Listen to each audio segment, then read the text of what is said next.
Welcome to your Everyday Life podcast with words of encouragement. We hope that you walk away today in your everyday walking around kind of life, feeling energized by the words of encouragement you are about to hear. Each week, the message will inspire you in your plain old ordinary life. Knowing that Jesus is there with you every step of the day and not somewhere far off will give you new perspectives of your daily life. You can find us online at youreverydaylife.org. Go there and subscribe so you can get new weekly devotional blog posts in addition to the many posts on site. So be encouraged in your everyday life. And now, here are your hosts, Scott Ramsey and his wife, Carmen.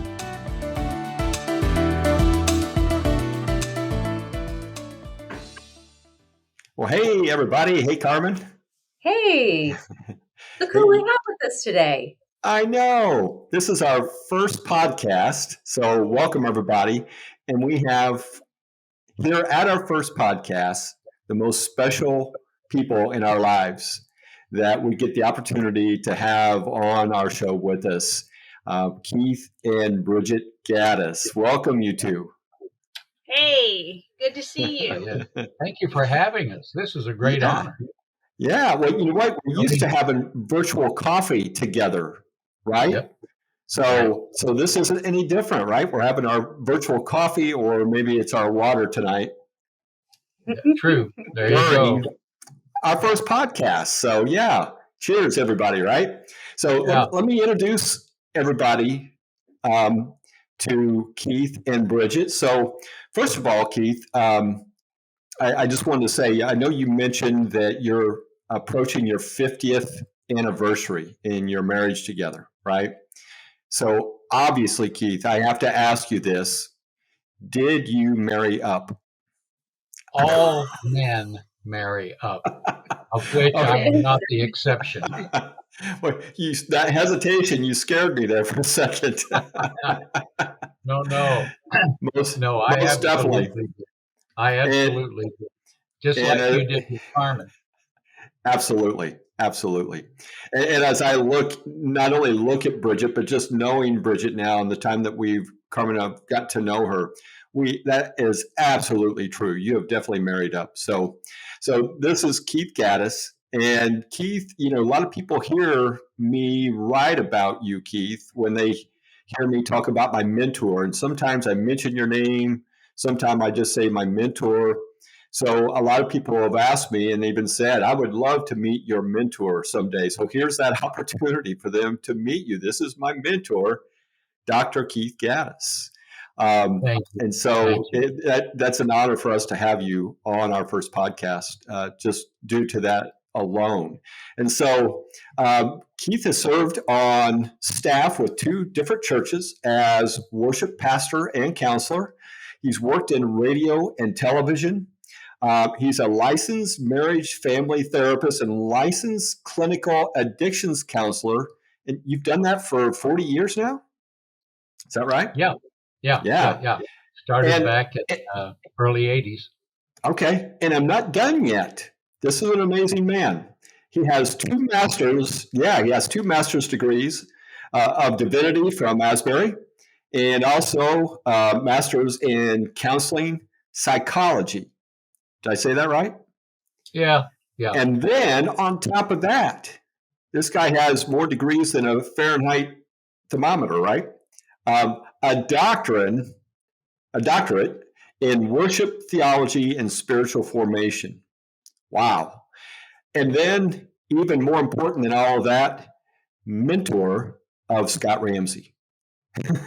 So had to throw that part in. The most important is the mentoring. Yeah. And so people ask me, that question, I'd love to meet your mentor and love to get to know who he is. And, all those things are pretty impressive, right? On paper, we look at that like, oh, wow, that's a lot. But the most impressive part is what other people don't get to experience or don't see on paper. And that's that real relationship that you have with Jesus Christ and how you reflect that to me as my mentor. That has had a big impact. So everybody, Dr. Keith Gaddis. Yeah. And so now, overachiever and a driver crazy of my wife. With all of that, it all came at a great cost to her, Yes, and except the mentoring part, not that part. yeah. Well, everybody needs to know that Keith and I, we relate to each other a lot in the sense that he's taught me so much, but and how honored we are to have the women we have in our lives with Bridget for you and Carmen for me. And we fondly refer to each other in just a plain old everyday way of Keith refers to himself as the gray-headed old goat. So that's abbreviated GHOG, and I'm the bald-headed old goat.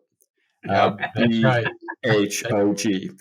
So, and our wives put up with us, right? So the other So amazing, so far, the other amazing half is Bridget. Bridget, we're just so excited that you decided to join us on the show today, along with Keith. And Bridget describes herself as a Christian wife, and again, of nearly 50 years. That's an amazing thing. Mother of two daughters, two grandchildren, and a retired nurse. And just like with Keith, as I introduced him in that everyday life with Jesus, Bridget brings that to real everyday life with the people she crosses paths with. And she's brought that to Carmen. And that's where Keith was originally my mentor. And now Keith and Bridget are our mentors as a couple. Yes. Yeah. So we're excited to have you guys today. So welcome. Thank you for having us. Yeah, it's an honor. It really is. Yes. Yeah. Carmen, anything you want to add?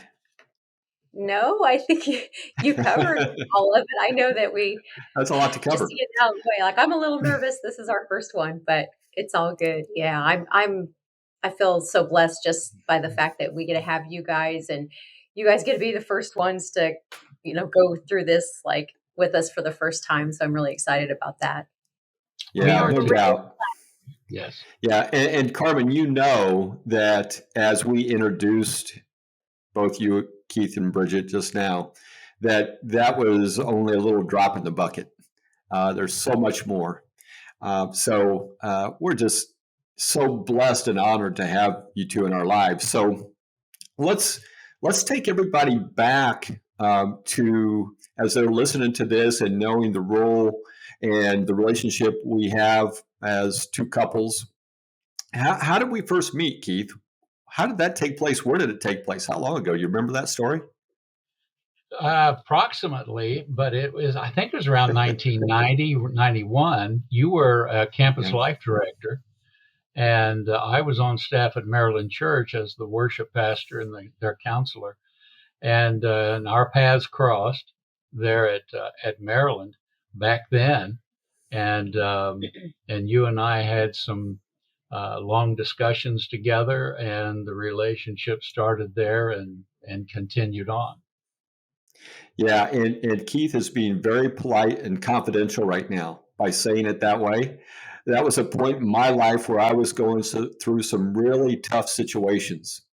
And so Keith came into my life even at that point as not just a counselor, but as a mentor and somebody that took me under his wings without even really knowing me that well. You knew a little bit about me and what I was doing, but you took me under your wings. And, in a lot of situations, when you're a professional counselor and, you're working with people, those fees are a part of all that. And you did that as a ministry. You did that as something that God put on your heart, which I don't know how God, gave me favor in that with you, but man, I'll take it. It was, as you know, it's been life-changing for me over the years. So that was a great opportunity that I didn't know would turn out like it is today. Let's see, that would be approximately 40 or 41 years later. I think and so. We still have this mentoring relationship. Yeah. So, that's something I hope anybody that's listening to us share tonight or today, that they can look at that and say, what? You've had a mentor for over 40 years? And I can't tell you the value that can bring to your life to have somebody like that in your life to do that. So, Bridget, what about you? I know you came to our wedding, which actually, just another little tidbit, Keith actually officiated our wedding and Yes. joined us That was together very officially. special. Yep. And that was after. Oh man, I'm getting into details that I don't want to go into. That was after. Carmen and I both have past lives, and so up to that point, Keith was helping me get my life back together, and I asked for his permission to start dating again. And that was at the age of 42. I'm asking my mentor if it's okay to start dating, and he said, "Hey, you're ready." And then You were. Carmen is what came from that opportunity that God brought you, Carmen, into my life. So Keith played a lot of different roles in that whole situation, including the wedding. And then coming back around to Bridget. Sorry, Bridget, I detoured there a little bit. You actually came to the wedding, and was that the first time you met us? I had heard your name quite a lot, and I think I had been to some functions for Youth for Christ. So I knew who you were, but I did not know you at all. But that was the first time I met Carmen for sure. Okay. Yeah. Yeah. And so go ahead.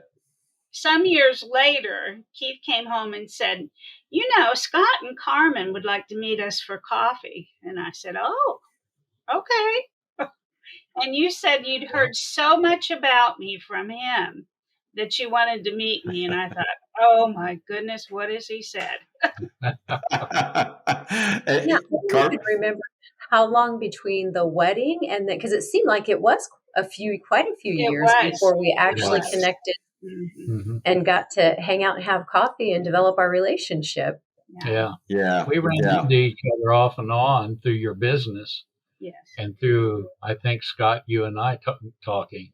And then it just kind of evolved into a very wonderful, in a wonderful way. It certainly did. And I have to be honest, I already knew, and then Carmen probably indirectly, like I did, knew that Bridget was, a very beautiful inside and out woman. She was just very beautiful inside and out, and that you two have two beautiful, wonderful daughters.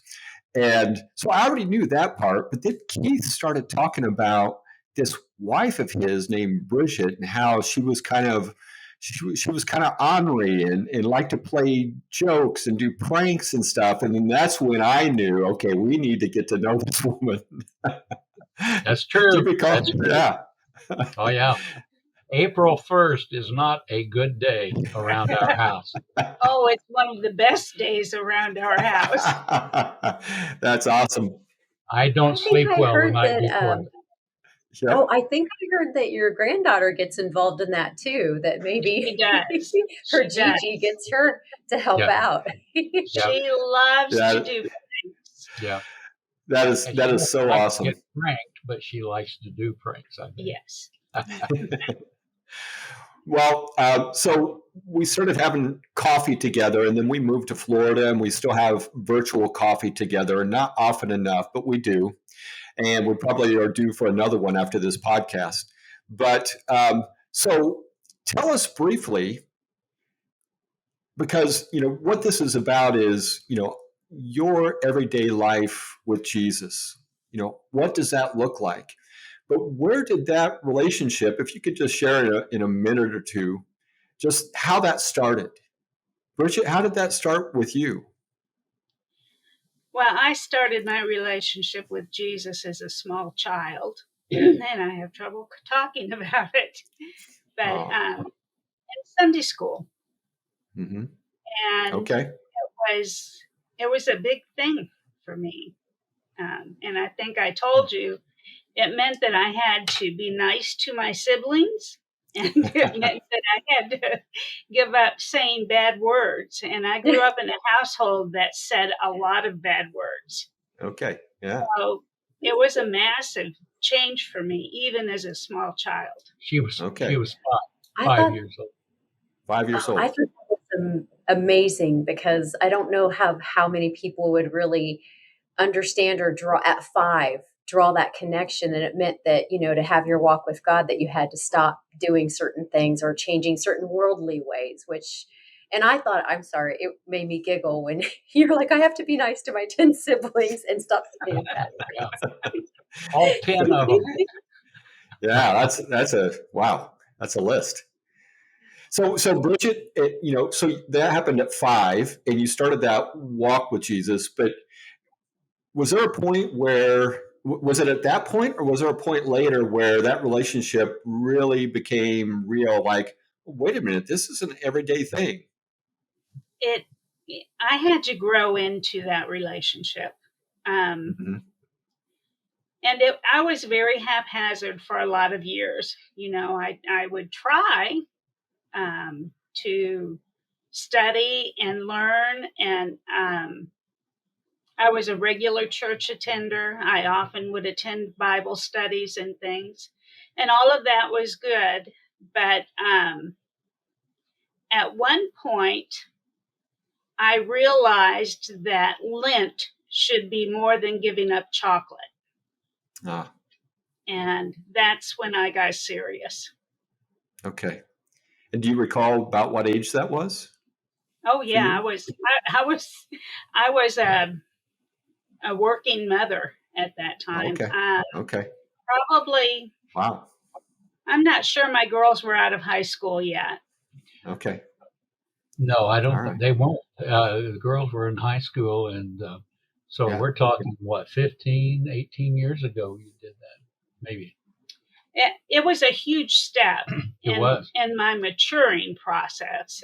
A lot of people are very busy when they have children at home, Mm-hmm. and it makes it very difficult. Mm-hmm. So I would tell young mothers, try to carve out whatever time you can, and do what you can, and what you can't. Try not to feel guilty about that, but do all that you can. Yeah. Yeah. So how do you take that when you're in that everyday life mode, taking care of children, taking care of this, that, going to work, being a nurse, now a grandmother? How do you make that real to yourself that, oh yeah, I'm in this walk with Jesus. Jesus is right here with me. How does that correlate with your everyday life? That's where I start my day. Mm. I start my day in the Bible or in a Bible study, and I spend my time there. And I have a fleshly reminder that helps me stay pretty faithful to that. I have arthritis, and when I get up in the morning, I'm terribly stiff, and movements are painful and difficult. So I sit in my chair, and while I read, there are different positions that I will sit that stretch me out. And if I miss that time, I not only miss my time with the Lord, but I go about my day in pain. So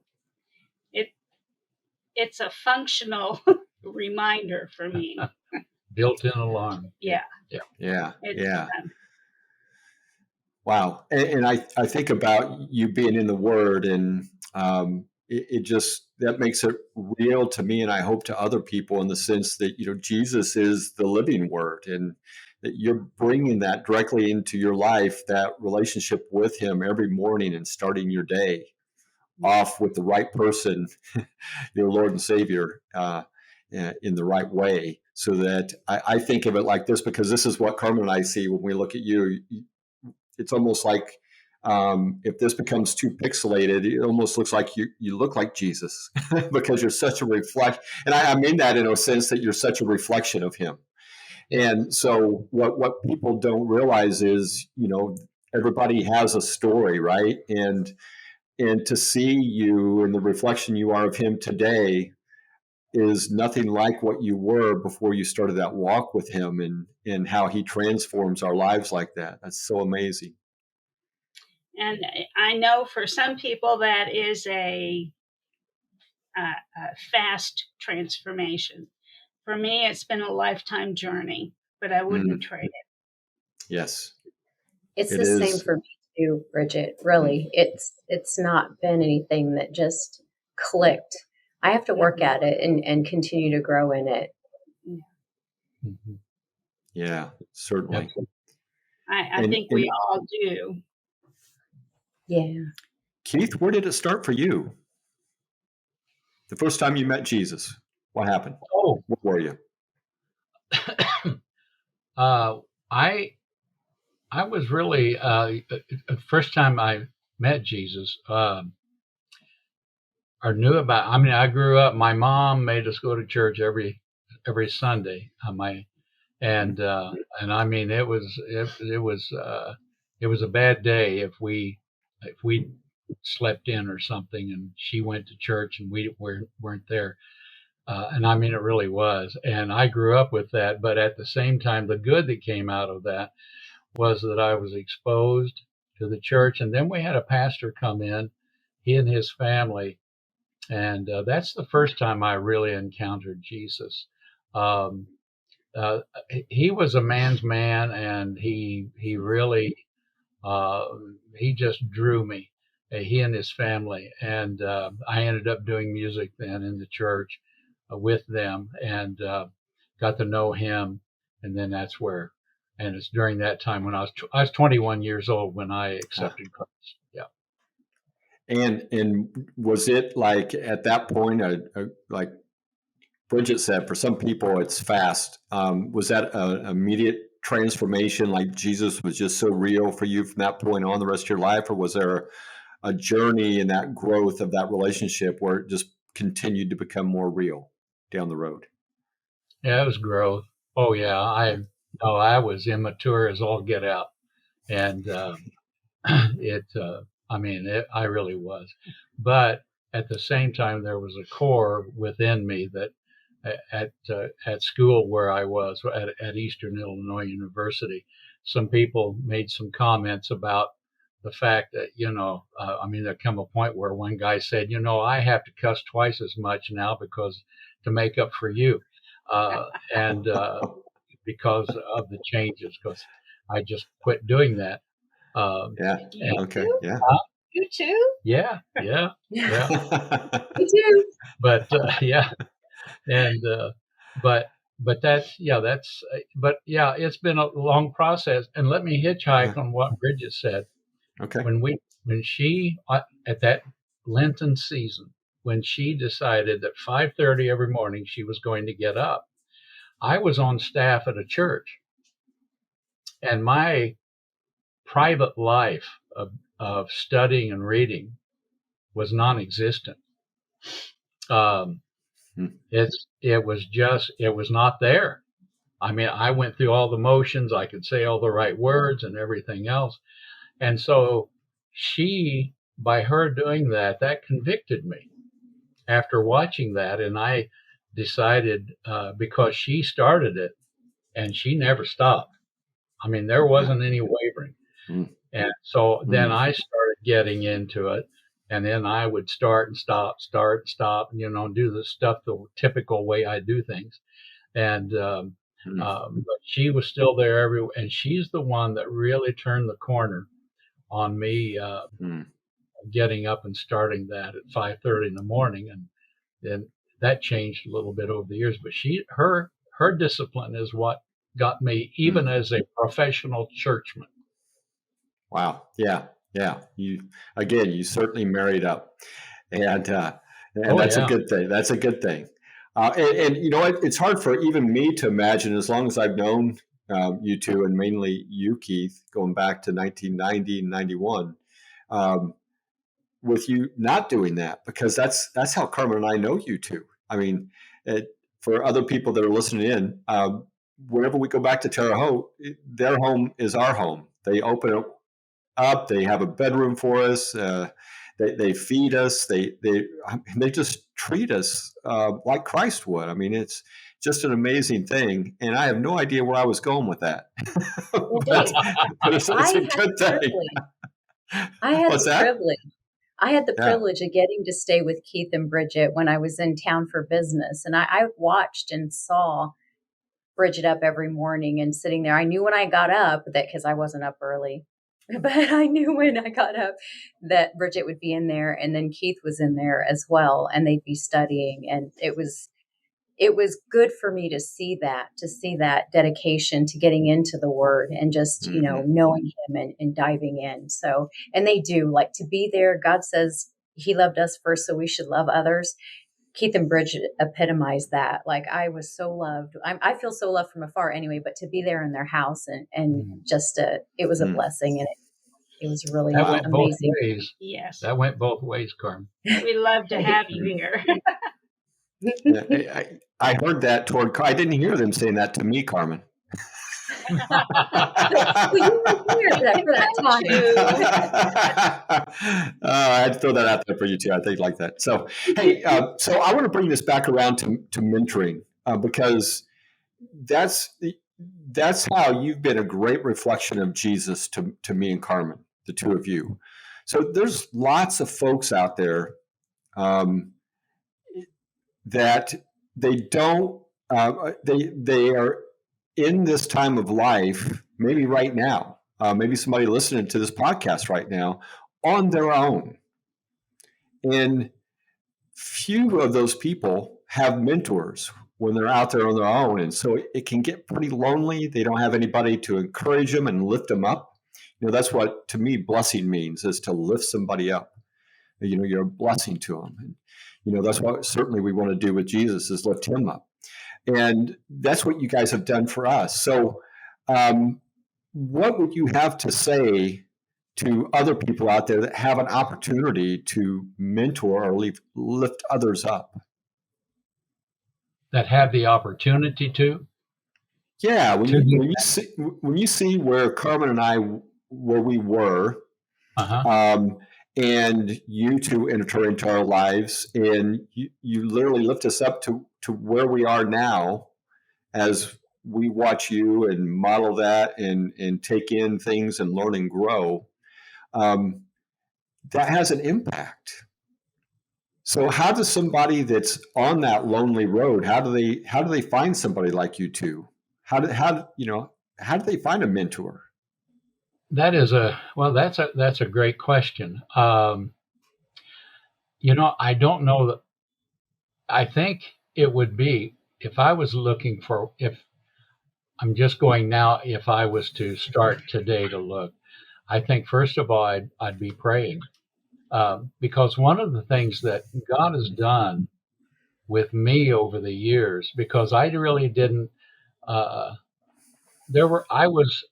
had some family relationship. I mean, there were some family relationships I didn't have. But God put other people in there, in his grace. He gave me brothers that I never had. Now, later on, my brother became a Christian, and he's a pastor now. But for many years before he became a Christian, he did not care for me whatsoever. And I never had that brother relationship, but God put people in there. And then so I would say that'd be one of the things. I'd really pray about it. And then,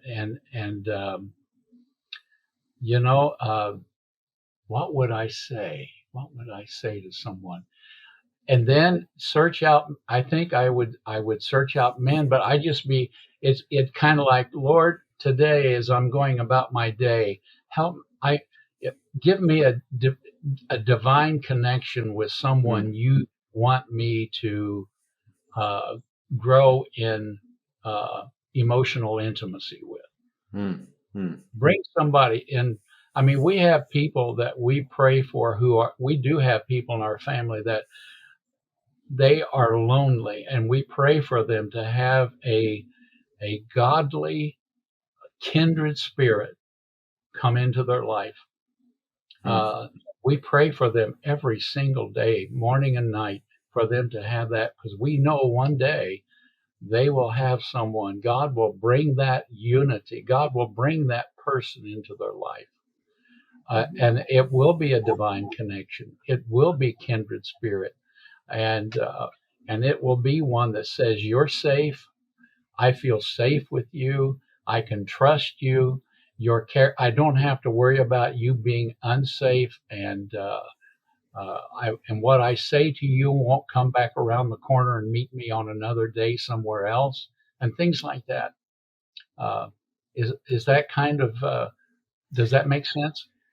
Wow, it made more sense than you know. I mean, you're speaking to us right now, and I'm sure you're speaking to other people, because I know without a doubt that there's no other way that it could have happened other than people were praying for somebody to come across my path and across our path as a couple.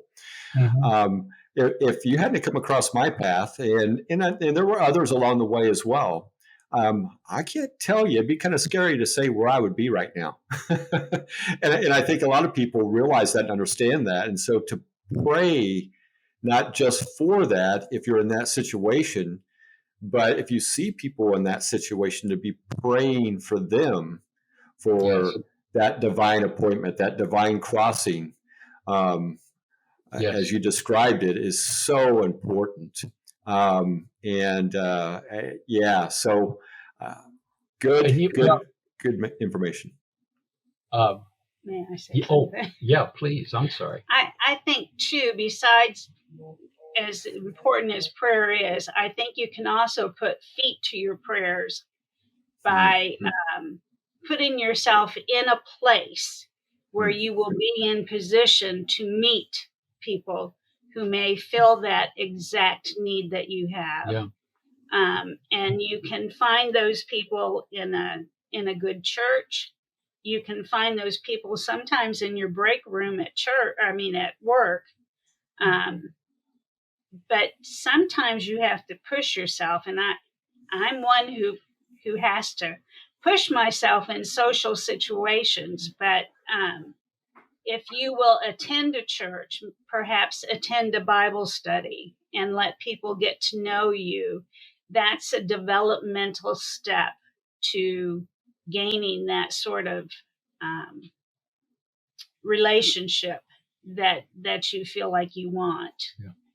Mm-hmm. Yeah, I remember Yeah. walking to Terre Haute here. Yes, and I was very privileged to meet some very good people, very good community leaders, and they asked me out for lunch, but I would ask them out for lunch.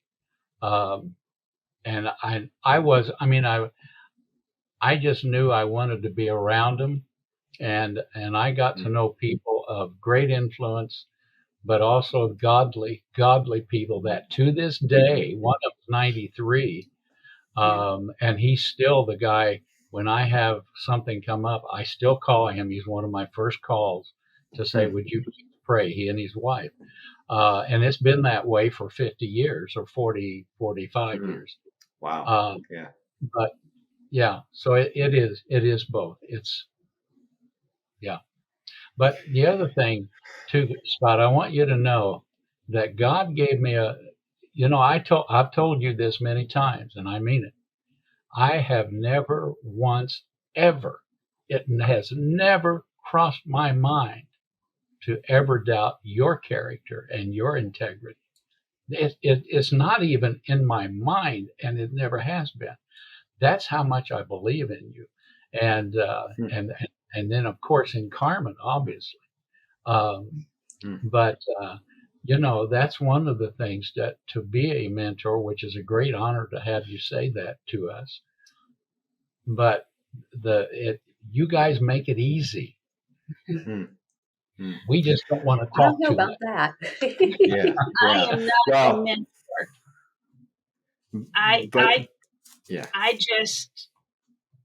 I just share my life with you guys, and there you go. That's a good way to put it. I'm not, it's not a formal relationship for me. It's a very personal. And I love that. Yeah. And I love that. he may be the mentor. He may have ideas. I mean, I know that you two have worked on specific things, and that's not what I'm talking about. But Yeah. I think, Go ahead.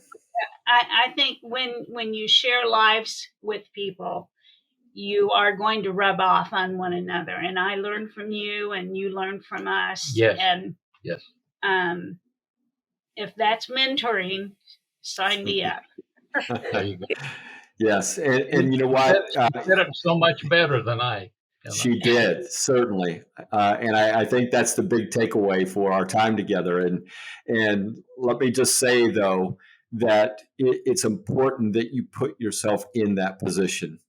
I mean, I don't know if I would use the word mentor if you two weren't in a position of following Christ and being a reflection of who he is to us.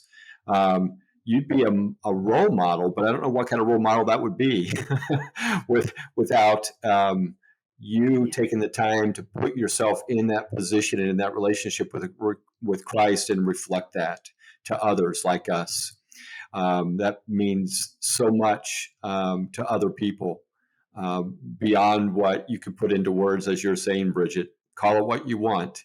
But you, as Keith would say, have put shoes on it and made it a real life, everyday thing to so many people. And so I need to bring this to a close. So I want to ask, and we'll start with Bridget, and we'll go around on my screen as I see you on my screen. Bridget, is there one thing out of what we talked about tonight that you would love for people to be able to grab a hold of that was talked about tonight? I would just say every day is new. And if you fail at something one day in your spiritual walk, you have a new day to start again. Mm-hmm. And don't get discouraged. You've got a new day, start again. Yes. Yes. Keith, how about you? I think I would say, and I'll come back later and think of 50 other things that I wish I would have said. Yeah. Certainly. Yeah, I'll call you later tonight and say, hey, can you turn that camera back on again? But there are no shortcuts to this.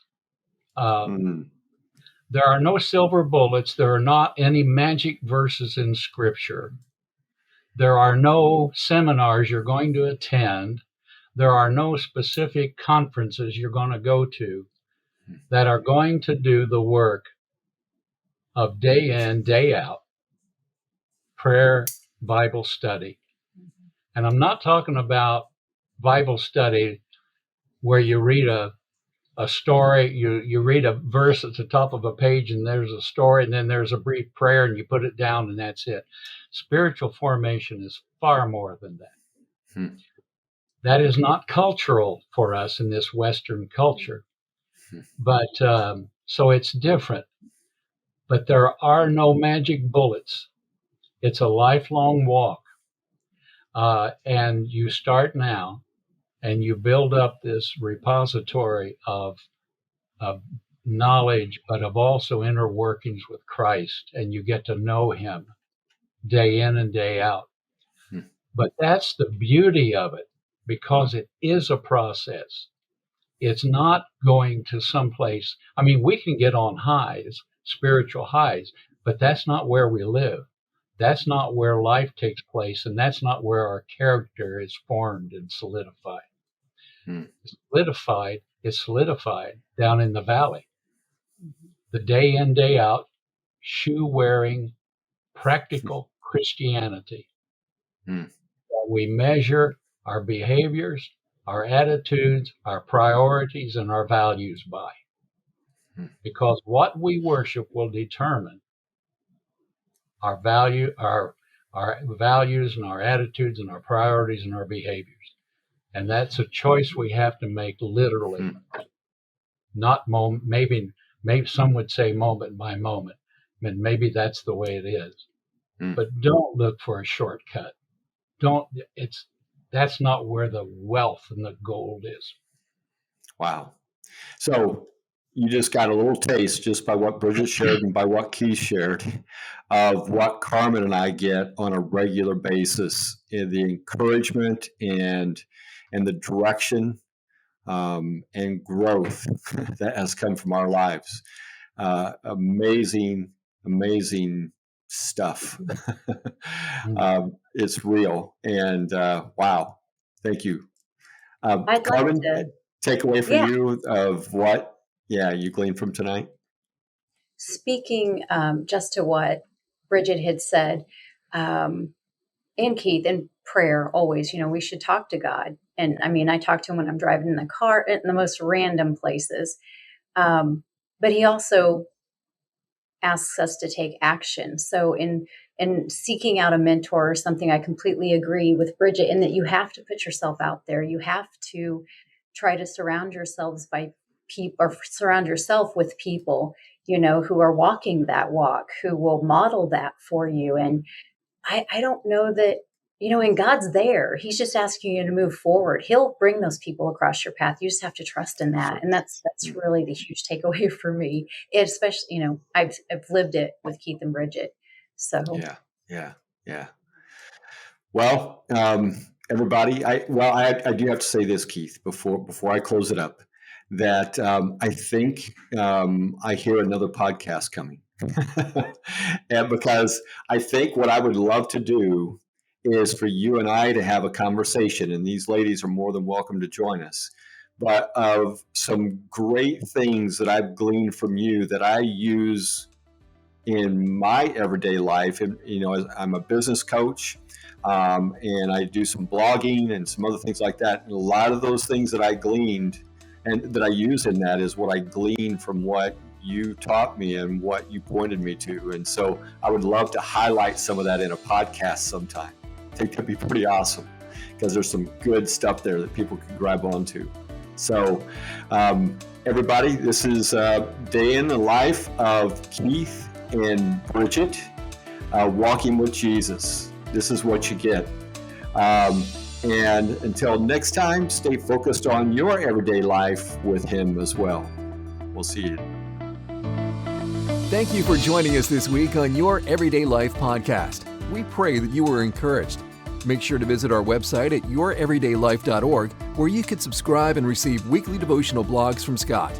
You can also find us on Instagram, Facebook, and YouTube at Your Everyday Life. Be sure to give us a comment on how words of encouragement has inspired you, and pass the word on to a friend who you know needs encouragement. Be sure to tune in again next week when once again we will look at everyday life topics and apply words of encouragement. Until then, stay encouraged by what you heard today, and may you be greatly blessed.